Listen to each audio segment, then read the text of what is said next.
जय हिंद दोस्तों, वंदे मातरम। आप लोग कैसे हैं? हम उम्मीद करते हैं कि आप सभी लोग स्वस्थ होंगे और मस्त होंगे। हम पढ़ाते हैं भारतीय संविधान या पॉलिटी, भाग नंबर 3, मौलिक अधिकार, फंडामेंटल राइट। 12 से 35 तक ले आर्टिकल उसमें दिया हुआ है, जिसमें हम आर्टिकल 15 पढ़ा दिए हैं। आज हम पढ़ाएंगे आर्टिकल 16 या अनुच्छेद 16। अनुच्छेद 16 क्या कहता है, आप लोग अच्छा से ध्यान से देखिए। अनुच्छेद 16 कहता है लोक निर्वाचन, यानी लोक निर्वाचन के बारे में अधिकार आपको अनुच्छेद 16 देता है। इसके बाद कहता है सरकारी नौकरी की समानता। सरकारी नौकरी की समानता अनुच्छेद 16 कहता है कि सबको समान सरकारी नौकरी में अवसर दिया जाए, लेकिन इसमें कुछ पिछड़े वर्ग के लिए आरक्षण का प्रावधान किया गया है। उसके बारे में आप लोग अच्छा से देखिएगा। लोक निर्वाचन, सरकारी नौकरी की समानता, इसमें देखिए जिसमें पिछड़े वर्ग के लिए कुछ समय आरक्षण की चर्चा है। अनुच्छेद जो 16 है उसमें पिछड़े वर्ग के आरक्षण के बारे में कुछ चर्चा है। इसके बारे में आप लोग देखिए। अनुच्छेद 16 के 6 क्या कहता है, आप लोग देखिए। अनुच्छेद 16 के 6 कहता है इसके तहत, अनुच्छेद 16 के 6 के तहत, इसके तहत 103वें संविधान संशोधन 103वें संविधान संशोधन 2019 के माध्यम से जोड़ा गया। अनुच्छेद 16 का 6 जो है, इसके तहत 103वें संविधान संशोधन 2019 के माध्यम से जोड़ा गया। 124वें विधेयक इसके माध्यम से आर्थिक से ईडब्ल्यूएस सामान्य को 10% आरक्षण दिया गया। कई ऐसे एग्जाम में पूछ देता है किस अनुच्छेद में ईडब्ल्यूएस का आरक्षण का चर्चा किया गया है, तो अनुच्छेद 16 का 6 जो है, इसके तहत 103वें संविधान संशोधन के माध्यम से 2019 के माध्यम से जोड़ा गया। और 124वें विधेयक इसके माध्यम से आर्थिक से, जो व्यक्ति आर्थिक से कमजोर है, उसे ईडब्ल्यूएस सामान्य वर्ग को व्यक्तियों को 10% आरक्षण दिया गया। कब दिया गया था? 2019 में दिया गया। ठीक है। इसके बाद देखिए किसको ईडब्ल्यूएस में आरक्षण दिया जाएगा। ईडब्ल्यूएस जिनके परिवार की वार्षिक आय, ईडब्ल्यूएस में उसी व्यक्ति को आरक्षण देना है कि ईडब्ल्यूएस के जिनके व्यक्ति के पारिवारिक आय 8 लाख से अधिक ना हो। ईडब्ल्यूएस 10% उसी को मिल सकता है जिनके परिवार में वार्षिक आय 10 लाख से अधिक ना हो और 5 एकड़ से ज़्यादा भूमि ना हो और 1000 हेक्टेयर फीट से कम आवास होना चाहिए, तभी 10% आरक्षण मिल सकता है ईडब्ल्यूएस का। इसके बारे में ये प्रावधान दिया गया है। क्या कहता है? अनुच्छेद 16 कहता है लोक निर्वाचन और सरकारी नौकरी में समानता, जिसमें कुछ पिछड़े वर्ग के लिए कुछ आरक्षण का प्रावधान दिया है। इसके बाद हम देखते हैं अनुच्छेद जो 17 है। अनुच्छेद 17 कहता है अस्पृश्यता या छुआछूत का अंत। अनुच्छेद 17 क्या कहता है? अस्पृश्यता या छुआछूत का अंत, जो कि बहुत सारे एग्जाम में देता है, और आप लोग अच्छा से ध्यान से उसको पढ़िए। अस्पृश्यता में 2 प्रावधान है।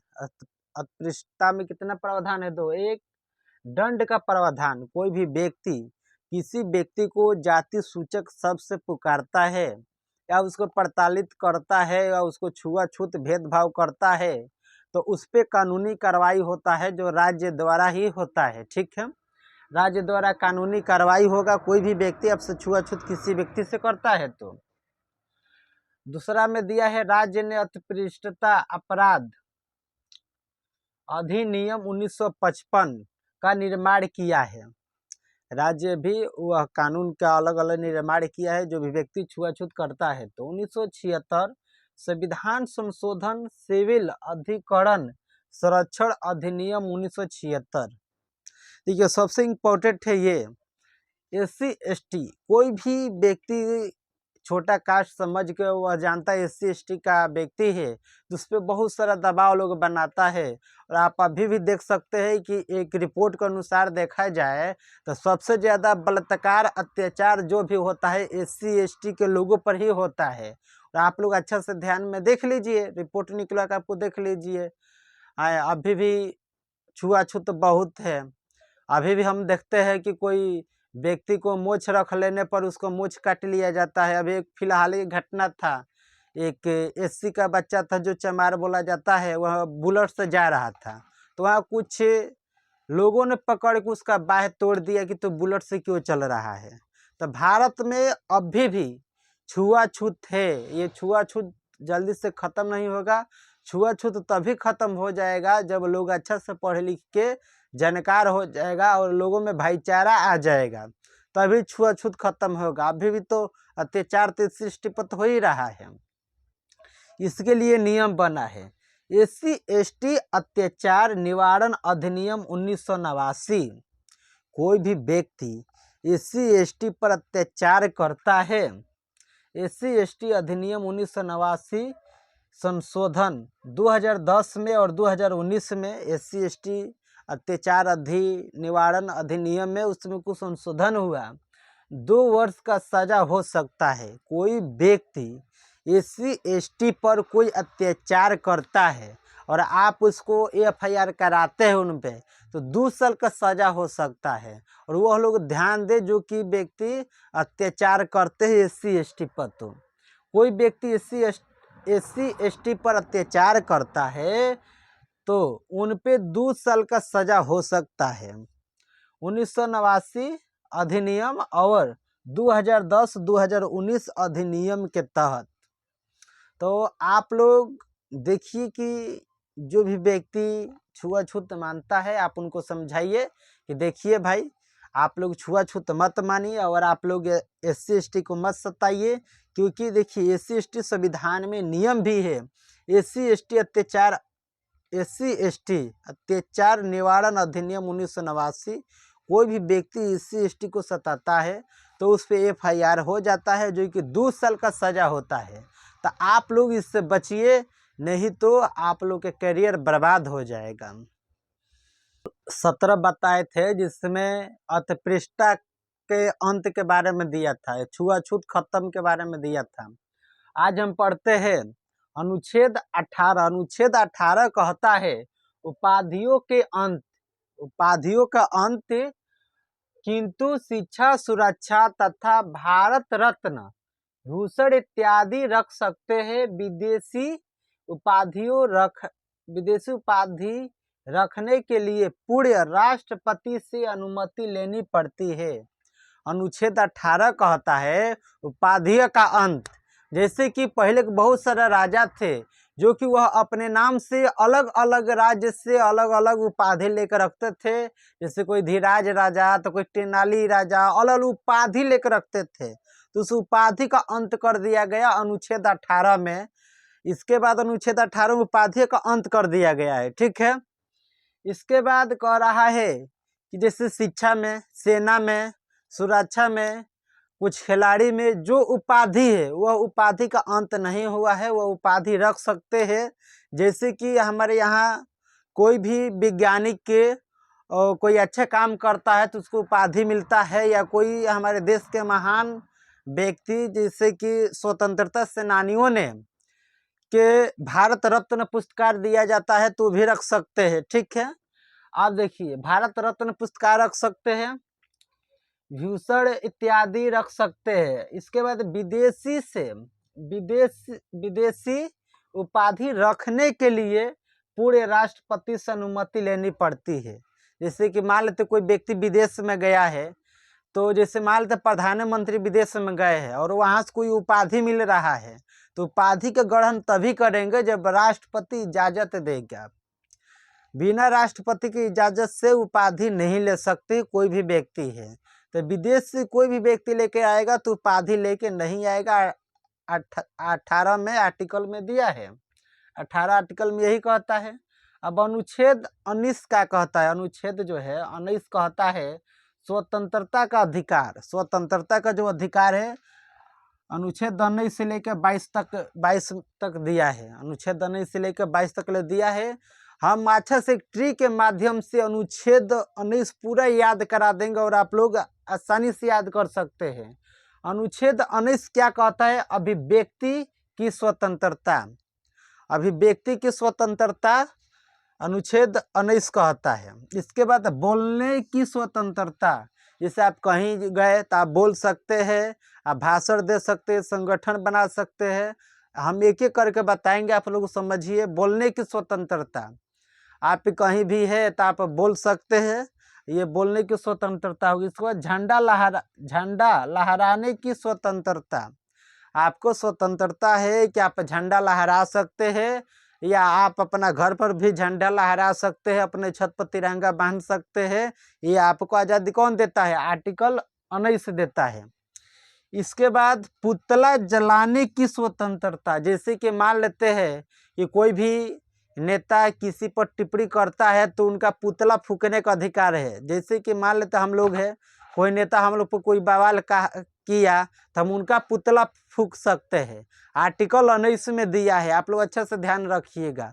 अभी फिलहाल में बहुत ट्रेंडिंग में चला, अमित शाह ने बाबा साहेब भीमराव अंबेडकर के खिलाफ कुछ शब्द बोल दिए थे और हर गली हर चौराहे पर उनका पुतला फूका जा रहा था। जैसे कि मान लेते अभी भी कोई नियम कानून भी पारित होता है और जब भी किसान या मजदूर या लोग नहीं उसको ले पाते हैं तो वहाँ जो प्रधानमंत्री का पुतला दहन होता है कि ये नियम कानून हटा दीजिए। या जैसे कि अभी बिहार में बीपीएससी आंदोलन पूरा जोर से पकड़ा हुआ है, तो उसमें नीतीश बाबू का लोग पुतला फूंक सकता है, क्योंकि ये बिहार के अभी सरकार है तो नीतीश बाबू का पुतला फूंक सकता है। उनको आज़ादी है, उनका स्वतंत्र है आर्टिकल 19 की वजह से। इसके बाद दिया है बोलने की आज़ादी, पुतला जलाने की आज़ादी। आरटीआई तथा प्रेस की स्वतंत्रता। आपको मीडिया का अधिकार, अनुच्छेद 19 जो कहता है मीडिया का अधिकार दिया है। जैसे कि आप कहीं भी जाके इंटरव्यू ले सकते हैं, बोल सकते हैं।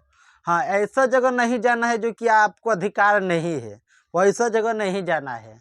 हम आपको अच्छा से बताएंगे, ठीक है। हम बताए हुए थे अनुच्छेद जो 19 है उसमें अभिव्यक्ति की स्वतंत्रता दिया है।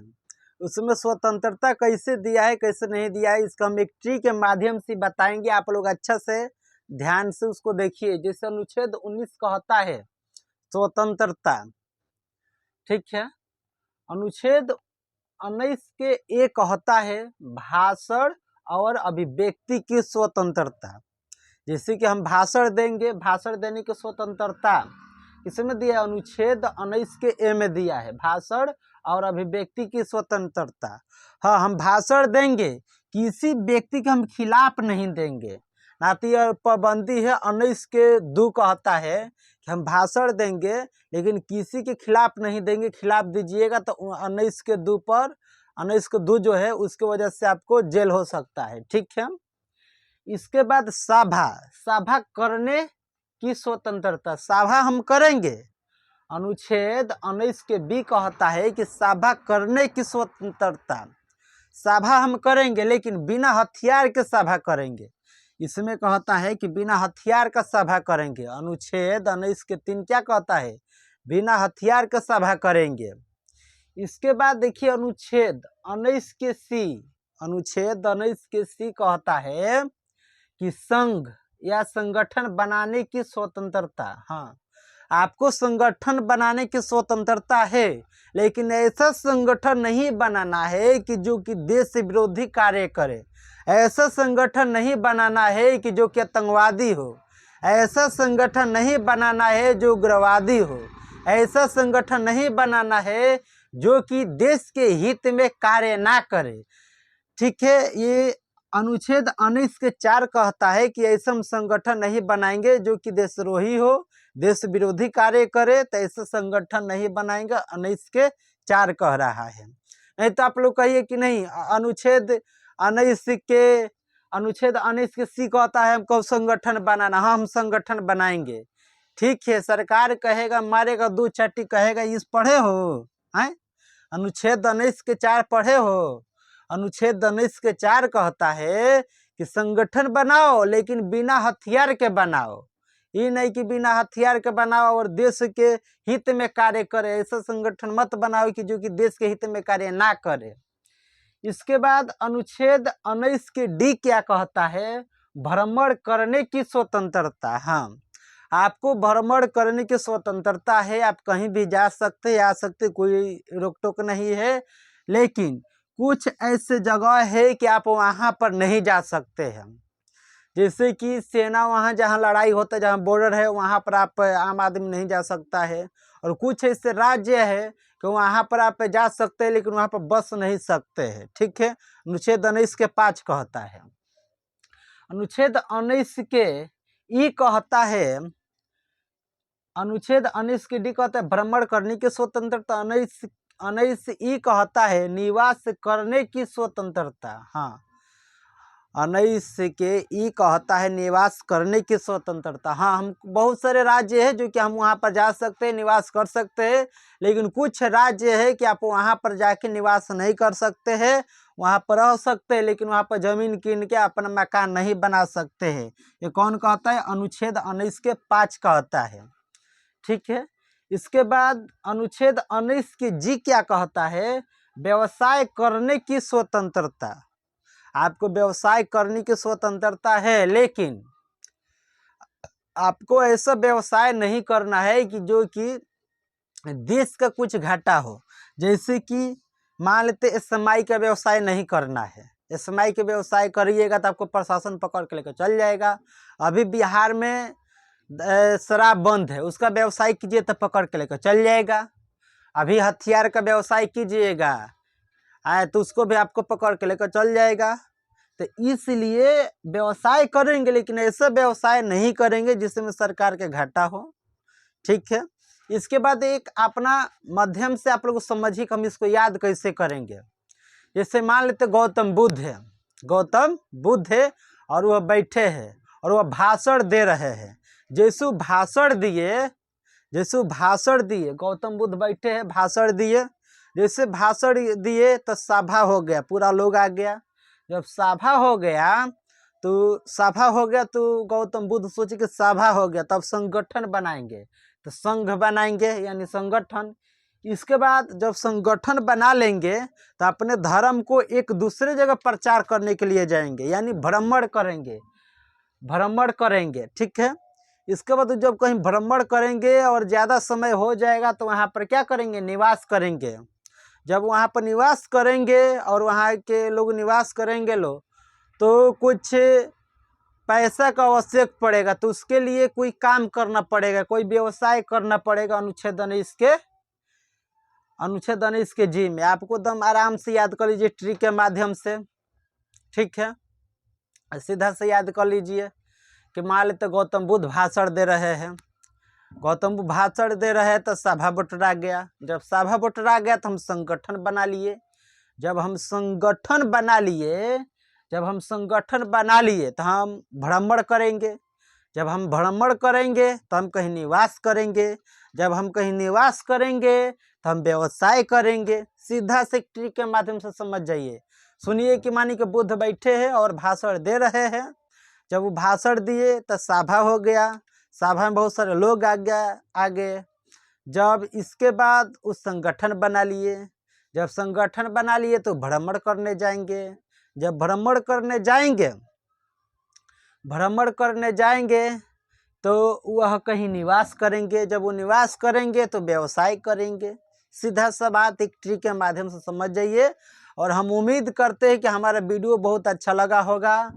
देखिए, बहुत सारे आपके भाई बहन है कि भारतीय संविधान के बारे में जानकारी नहीं है, तो आप इस वीडियो को उनके पास ज़्यादा से ज़्यादा शेयर कीजिए और वह लोग अच्छा से जानकारी ले सकें।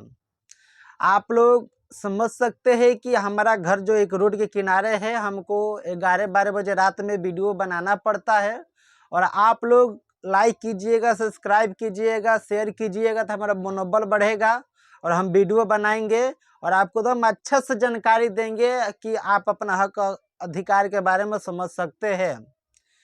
तो हम उम्मीद करते हैं कि आप हमारे वीडियो बहुत अच्छे से देखे होंगे। जय हिंद दोस्तों, वंदे मातरम।